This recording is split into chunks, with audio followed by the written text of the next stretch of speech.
నల్గొండ జిల్లా ఐనవోలులోని రెడ్డిపాలెంలో దారుణం జరిగింది. వరకట్న కోసం అల్లుడు అత్తమామలపై కత్తితో దాడి చేశాడు. అంతేకాకుండా అత్తపైకి ట్రాక్టర్ను తీసుకెళ్లి ఆమె రెండు కాళ్లను విరగ్గొట్టాడు.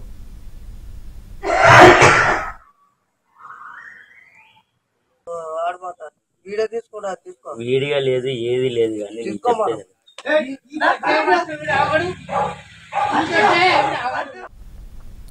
రెడ్డిపాలెనికి చెందిన రాపోలు కనకమ్మ భీములు దంపతుల కుమార్తె మానసను అదే గ్రామానికి చెందిన బాలస్వామికి ఇచ్చి గత ఏడాది పెళ్లి చేశారు. గత 6 నెలలుగా మానసను వరకట్నం పేరుతో బాలస్వామి వేధిస్తున్నారు. ఈ నేపథ్యంలో భర్త వేధింపులు తాళలేక మానస తల్లిదండ్రులు ఇంటికి వెళ్లింది.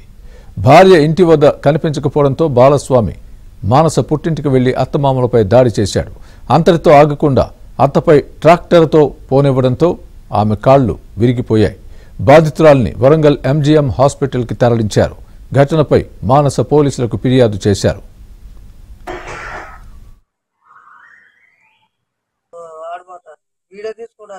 వీడియో లేదు, ఏది లేదు.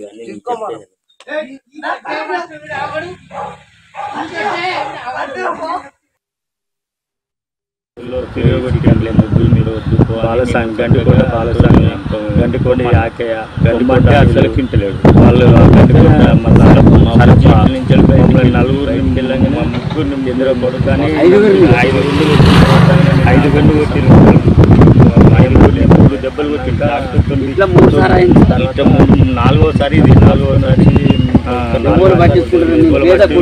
పట్టించుకుంటారు, ఎస్ఐ పట్టించుకుంటారు, ఏం పట్టించుకుంటారు.